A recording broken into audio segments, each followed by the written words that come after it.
Today on the Servant Leadership Podcast, we're thrilled to have Dan Pallotta with us to share his thoughts on innovation, leadership, and challenging the status quo in the nonprofit sector. Dan is a trailblazer in the world of philanthropy and social entrepreneurship. He's known for creating the multi-day charitable event industry with events like the AIDS Rides and Breast Cancer 3 Days, which have raised billions for critical causes. Dan has revolutionized the way we think about charity and fundraising, advocating for a more business-minded approach to nonprofit work. Under his leadership, these events not only raised massive funds, but also elevated awareness and engagement around important social issues. Dan's TED Talk, "The Way We Think About Charity is Dead Wrong," has inspired millions to rethink their approach to giving and nonprofit management. In addition to his work in philanthropy, Dan is also an author, speaker, and advocate for social innovation, pushing for systemic changes that allow nonprofits to thrive. His film, UnCharitable, further explores these themes. Today, Dan will share his insights on how innovative thinking, challenging traditional norms, and servant leadership can drive success and create meaningful change. Dan, thank you so much for being here. This is so exciting to have you. Thanks for having me, Chris. I would love for you to just share a little bit to our listeners about how did you get here today? I drove. What's the journey been like? This has been a crazy journey. Well, let's see. You mean like how did I get into like social change and that kind of thing? Your journey's been crazy.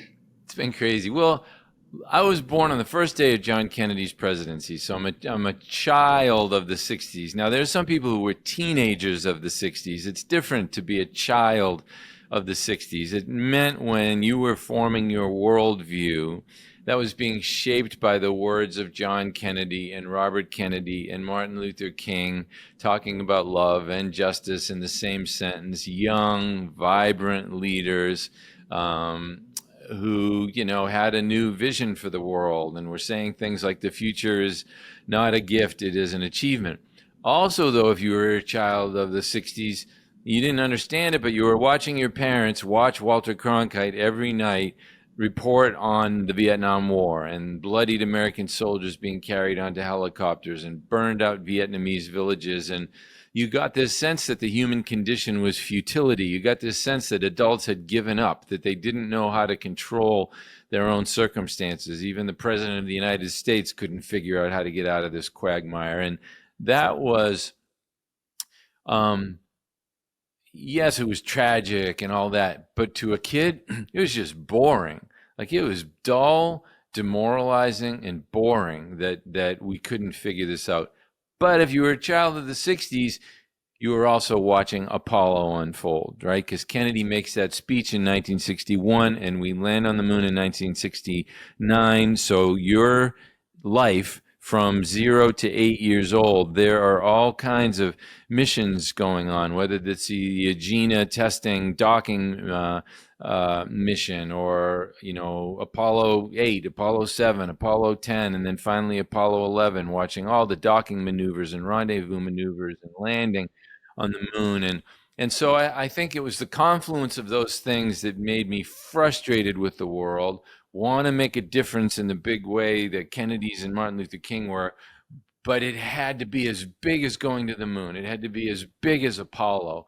It couldn't be small. It couldn't be a gesture. It couldn't be tiny. I think those are the things that shaped me, and then I was in college. Werner Erhard comes up with this idea of ending world hunger by the year 2000. It's the first time anybody has ever uttered the word end with respect to world hunger or eradicate.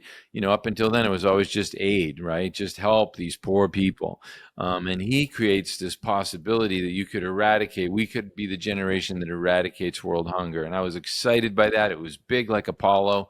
So I organized a bike ride across America at Harvard. 39 of us, we spent a year organizing it, and 39 of us rode our bikes 4,200 miles across the continental United States, from Seattle, Washington, across Oregon and Idaho, and over the Rockies and the Continental Divide and across the Great Plains. And we raised a bunch of money for Oxfam, and we were interviewed by Brian Gumbel on the Today Show and all kinds of local radio and television shows. And when we got to New York, we got to ride around Shea Stadium before the Mets game, and they played Chariots of Fire, and they put us on the Jumbotron, and they gave us a standing ovation, and everyone was crying, and it was powerful, powerful, powerful, because I was a bit of a mama's boy. I'd never been very far from home. Now here I am responsible for 38 other people, and we don't have any cars. We just have bikes, right?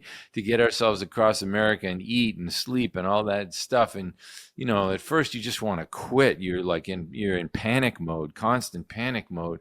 And to get through that journey, you learn a lot. And so then when I started losing friends to AIDS, I thought journeys, pilgrimages, that's what we need. We need like sacred, spiritual, long, difficult journeys, not 10-kilometer charity walkathons, but 7-day bike rides across Alaska, down the coast of California, across Montana, 3-day walk, 60 miles from Santa Barbara to Malibu. Not for athletes, not for cyclists, but for anyone and everyone who wants to become a civic hero. Maybe your son is HIV positive and you're 70 years old and you're terrified of riding your bike down Pacific Coast Highway for, whatever it is, 600 miles for 7 days and sleeping in a tent every night. But there's nothing that's going to stop you. And, my dad, when he was 65, rode in the Montana AIDS vaccine ride with me and crossed the Continental Divide. My mom's a breast cancer survivor. She and my 2 sisters walked 60 miles for 3 days in the Boston Breast Cancer 3-day, and tens of thousands of other people did those things. And then we went out of business quickly. Why'd we go out of business? Because we kept being dogged by, you're paying people too much, you're advertising too much, you're spending too much, your overhead's too high. Yeah, but we just netted more money more quickly than any events in American history for AIDS and breast cancer and suicide prevention. So maybe it's kind of a good thing that we're doing. And I ended up writing a book about that called UnCharitable, where I looked at, why do we allow the for-profit sector all these freedoms to do all these things, and then we put the nonprofit sector in prison, and then we wonder why it isn't changing the world. And then I did a TED Talk on that, and at last we've made a movie. It came out last week, UnCharitable. You can see it in theaters, 35 theaters in the United States and Canada right now, and then streaming early next year. And it's exciting to see this message up on movie marquees next to Barbie and Oppenheimer, and click on the Landmark Theater in Cambridge, and there it is. You can buy seats to see UnCharitable and have your mind bent about the way you used to think about charity and the way you want to think about it moving forward. Wow, it's such a crazy story. I mean, even just the journey to get to the point where you even could write a book like UnCharitable, to get to a point where it could turn into a movie. Did people think you were crazy along the way when you said, I'm going to turn this into a book? It's a funny thing. People think, oh, I want to write a book, or I want to be a public speaker. Well, you got to have something to talk about. You got to have something to write about. You have to have lived something. You have to have had some Shakespearean tragedy happen to you in order for it to be interesting. I remember God bless him, my friend Gary Stewart said, I'm sorry this had to happen to you, but it had to happen to someone in order for a book like this to get written, And so, yeah, I think when I told Tufts University Press, when I wrote the book for them UnCharitable, I told them I wanted to make a documentary movie out of it, like An Inconvenient Truth. I think they thought I was nuts, because that just doesn't happen, like the nonprofit sector has never had a movie about its issues, and it's never thought about that. And it was hard. It took us 6 years to make this movie. 2 years were due to COVID, but a lot of times we just had to stop because we were out of money, and that delayed things. But so far we've raised $1.8 million and counting to make the movie and market the movie, and it's in theaters. Packed house in Chicago last night. I want to see it in Boston with my mom and my husband and my kids, and it was sold out. I had to find a way to get 7 seats for my family for my own movie.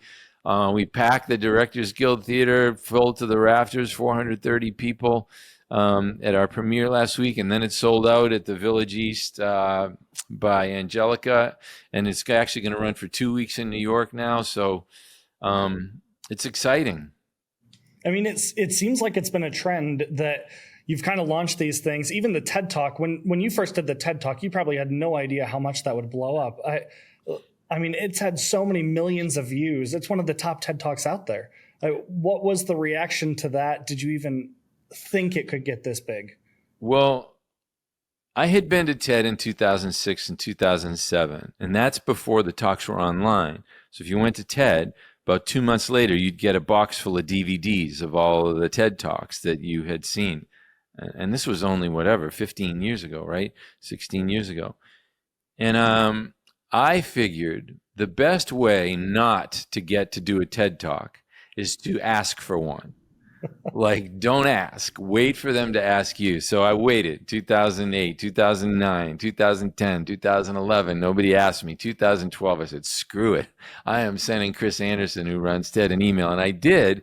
And he, to my surprise, he said, interestingly, we've been talking about you, but we're full this year. So maybe next year, what would you talk about? And I told him, and he said, done, 18 minutes. And then I immediately regretted it. Because now I got to do a TED Talk in front of, Bill Gates and Al Gore and Peter Gabriel and Paul Simon. And I mean, that audience is just packed with people with terrifying accomplishments. So Chris puts me last. I'm the last TED Talk at the last time they do the conference in Long Beach. And so I had 4 days to psych myself out and think this is going to be the worst thing I've ever done. And they had the most interesting TED Talks. They had the woman who discovered the giant squid, and she had high definition footage of this like 90-foot tall squid. And they had these 8-year-old brothers who were like bluegrass banjo prodigies, and Amanda Palmer doing her street performance stuff. And I thought, a talk on the economics of the nonprofit sector is going to go over like a lead balloon. Just let me go home. But it didn't. It struck a chord. And Chris told me the other night, Chris Anderson said, that talk was, we used to rate talks most persuasive, most inspiring, most entertaining. That talk was rated by TED viewers to be the most persuasive TED Talk of all time. It's still viewed about 700-800 times a day. It's the 16th most commented TED Talk of all time. And it opened up as a possibility the idea that we should change the way we think about giving.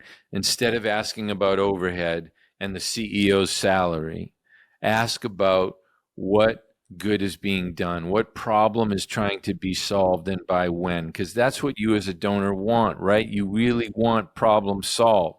Do you really care what the CEO gets paid or what the overhead is? If we ended hunger in America, if we ended homelessness in America, would you really say, gee, we paid the CEO too much when we find a cure for breast cancer? No. But that's what we've been trained to focus on, and that's what's keeping us from solving problems. So really that's the biggest takeaway, right? When people watch the movie, you want them to take away that, changing how they view donations, changing how they view engaging nonprofits, right? Yes, I want them to change the way they think about giving. Stop asking, what would be the adjective? Petty questions about what are your expenses. Stop asking petty questions about what do you pay your CEO? I want to know what you pay your CEO before I give. That's funny. Do you ask how much Tim Cook is being paid before you buy an iPhone? Do you ask how much Jeff Bezos made this month before you place your Amazon order? Do you ask how much is Mark Zuckerberg making before you post on Facebook? No. So stop asking petty questions and start asking big questions. What problem do you want to solve? By when, and how can I help? What do you need to solve that problem? What do you need to invest in? Do you need a better CEO who's going to cost you 3 times more because you're pulling them from the for-profit sector and they're making 8 times more in the for-profit sector? Do you need to invest a lot more in fundraising so that you can bring in a lot more donors so that you can grow? What problem do you want to solve, and how can I help? Because that's what you're really interested in. Nobody wants to, die and have them etch on their grave, we kept charity overhead low, on my gravestone. We kept CEO salaries low. Oh, wow. What a great thing to commit your life to, Well, and it's all about getting the best people around the table, right? That's one of the key concepts that you talk about. Yeah, and as Chris Anderson said in the movie, he said, if you want to solve problems, you kind of have to get the best people. And if you want to get the best people, you kind of have to pay them, right? So, and the other thing I want people, when they leave the movie, to be thinking is, who else can I get to come see this movie? Because that's how we're going to change things, is by evangelizing it.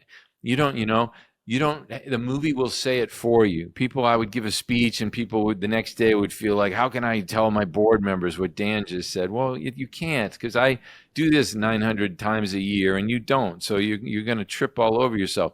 Let the movie do the talking for you. It's there. That's why we made it. It's a powerful voice. Let people see it.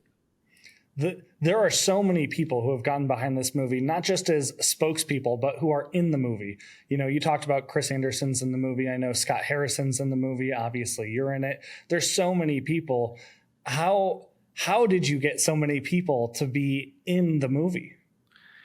You know, you live long enough and you work hard enough and you get to meet people. And if you're doing something really special, really important once in a while, you know, call in that capital. So, you know, I asked Chris Anderson if he would be in it. I asked Darren Walker, the head of the Ford Foundation. I asked Scott Harrison, the head of Charity Water. Edward Norton, after I did the TED Talk, he reached out to me, so I knew him. So I asked if he would be in the movie.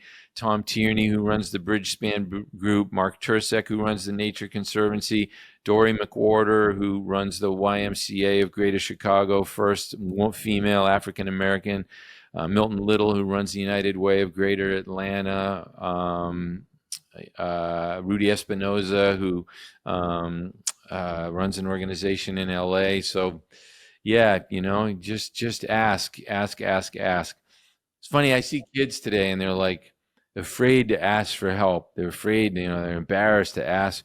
People love to be asked. You know, nobody's going to give away their last dime to you. Nobody's going to do something they don't want to do. The worst that can happen is they'll say no. Big deal. Well, I think that's so important. We talk often on this podcast about servant leadership, and I know you have a quote out there about servant leadership being one of the most powerful forces for change in the world.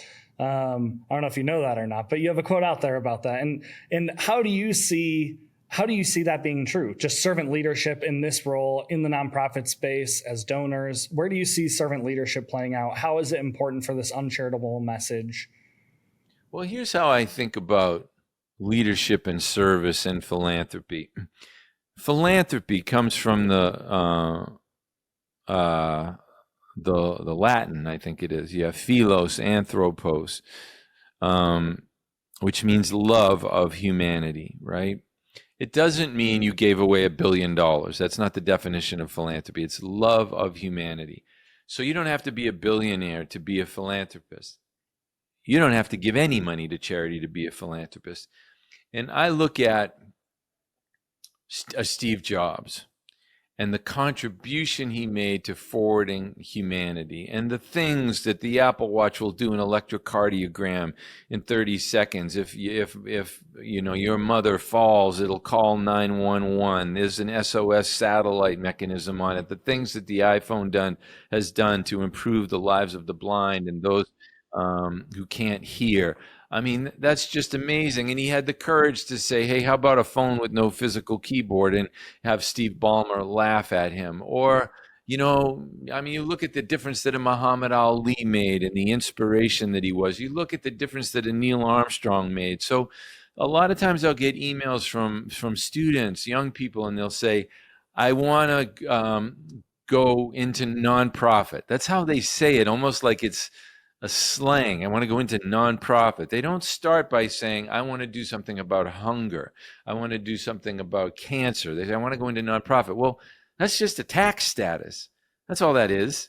Why would you decide on the tax status under which you want to work before you decide what you're impassioned about, what you're good about? And as Ken Robinson used to say, where the intersection of those two things is. Because you can make, I mean, the guy who developed the refrigerated boxcar, the difference that made in the world for reducing foodborne illness.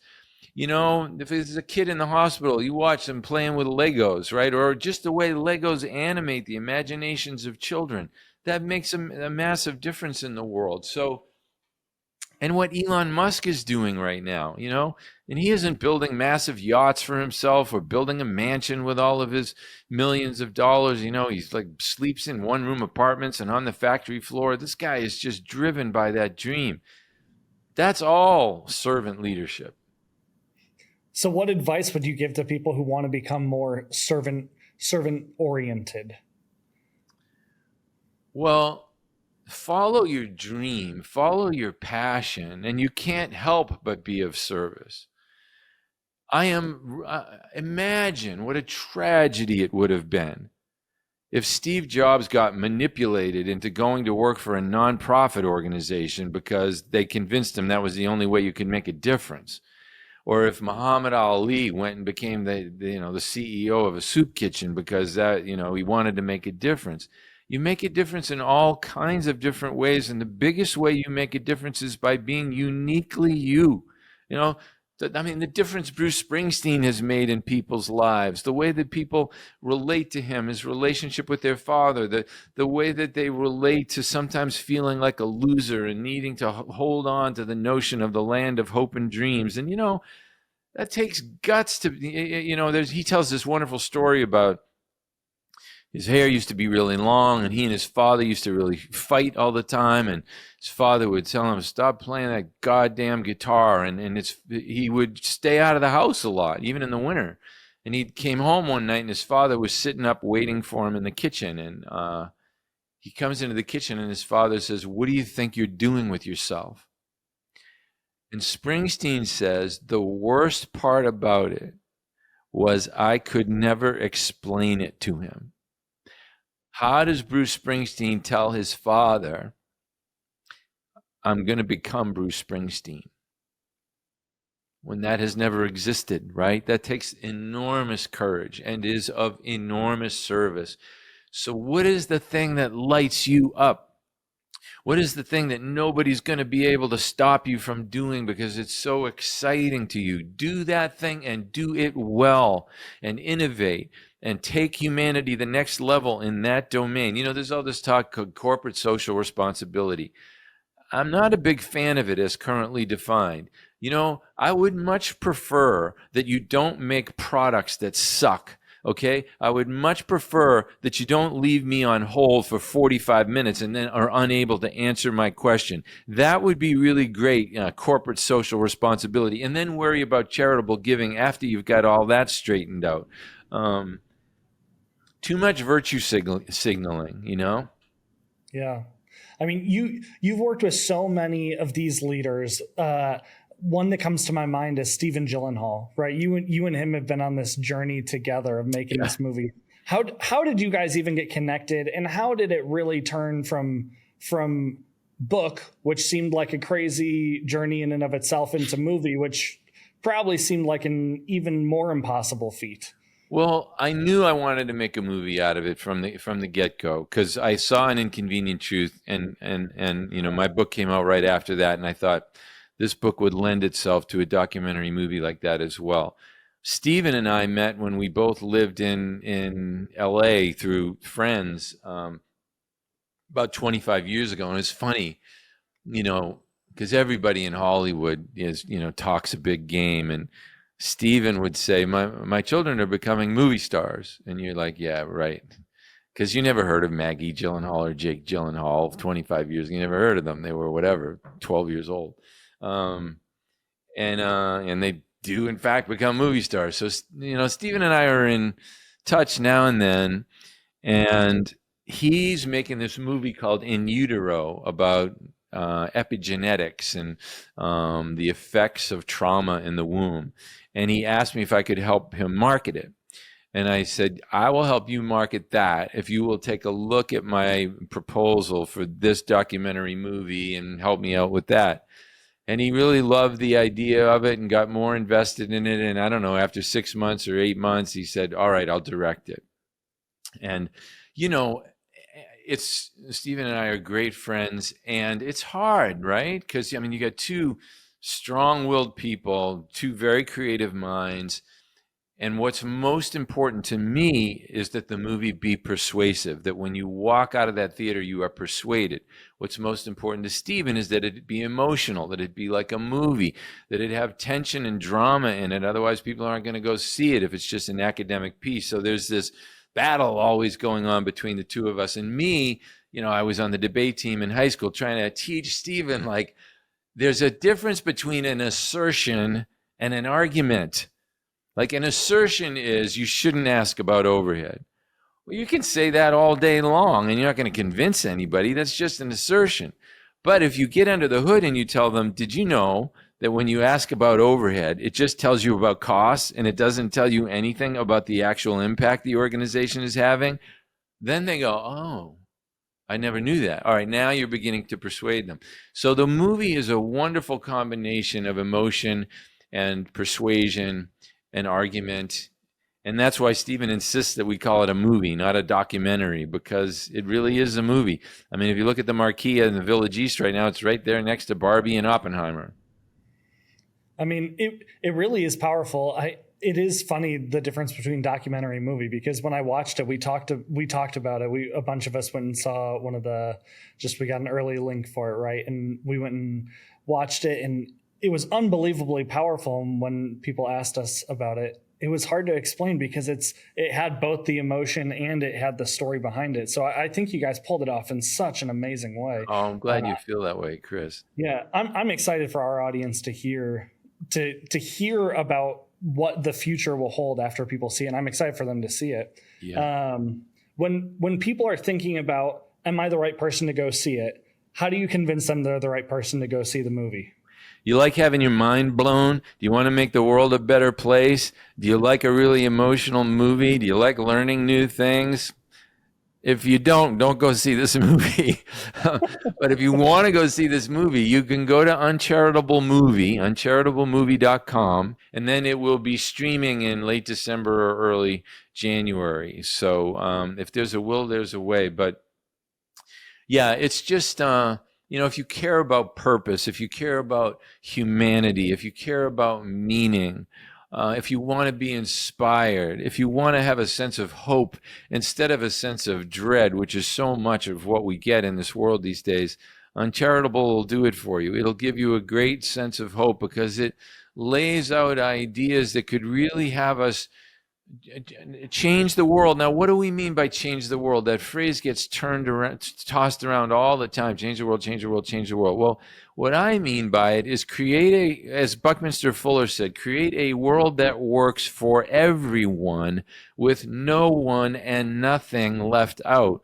So what I mean is, imagine if you lived in a world where there just wasn't homelessness anymore, where we found a cure for breast cancer, where suicide was a very, very rare thing, where everybody had a home and a good home, where children weren't hungry anywhere anymore, where we took care of all of it so that we all could begin to pursue our creative dreams and our imagination and our deep spiritual human potential instead of worrying about basic needs, because none of us wants to live in a world where we see people suffering and starving and hungry and cold in the winter none of us wants to see that.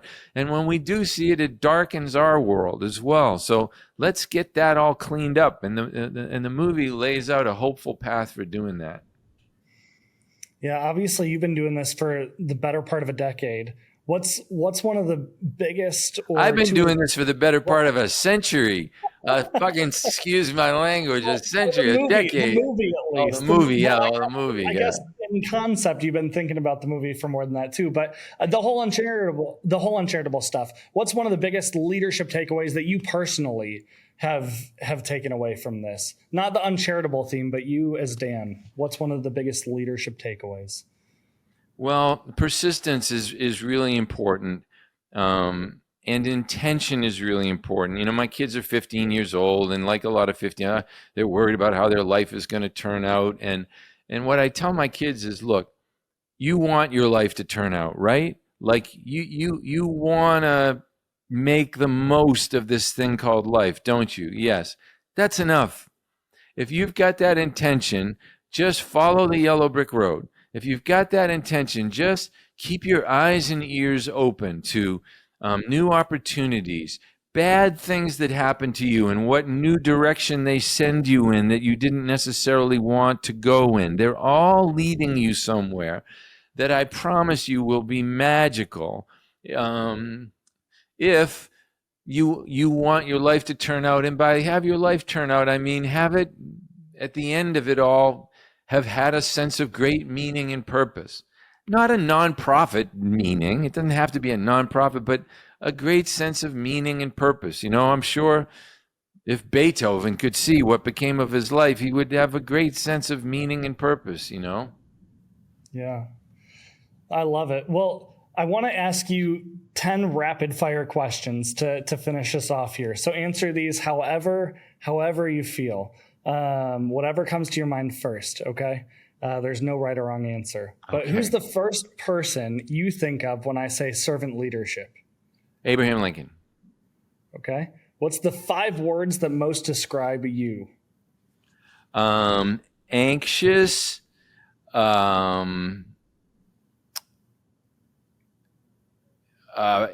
impassioned, organized, serious, and melancholy. I like those. Favorite author or book? I'd have to say Richard Bach, Illusions. Favorite movie? Oh, man. There's so many. Let's go with Apollo 11, which is this amazing high definition footage that was retrieved about 5 years ago of all the Apollo missions. It'll be fun when I ask future people what their favorite movie is too, and they say UnCharitable. Yeah. I like Apollo 11. Favorite food? Santarpio's pizza, my husband Jimmy's chocolate bread pudding, my mother's Italian emergency meal.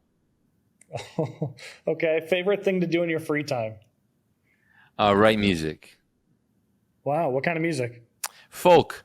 You know, like I'm a big fan of Steve Earle, of Mary Gauthier, of John Prine, Springsteen, Dylan, Neil Young, those folks. Yeah.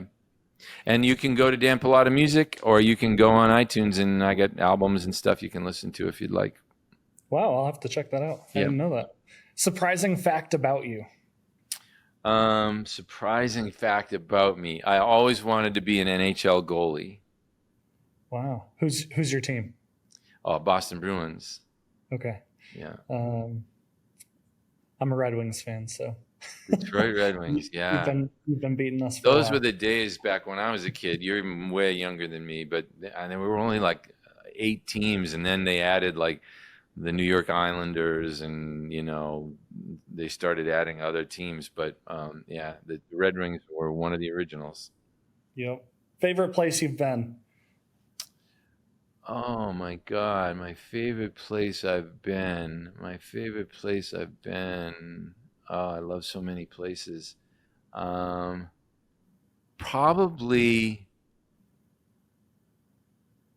I don't know. I love Venice. Venice is really beautiful.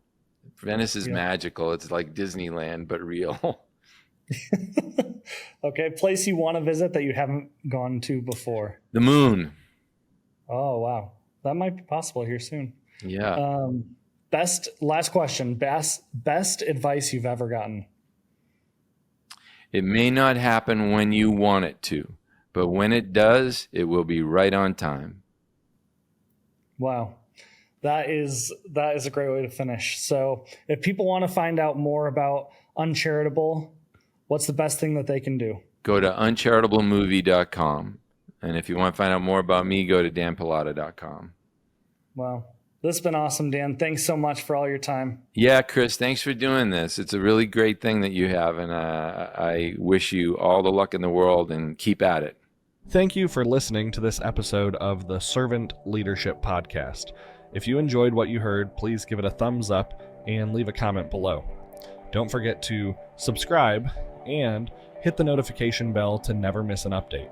Be sure to check out the servantleadershippodcast.org for more updates and additional bonus content.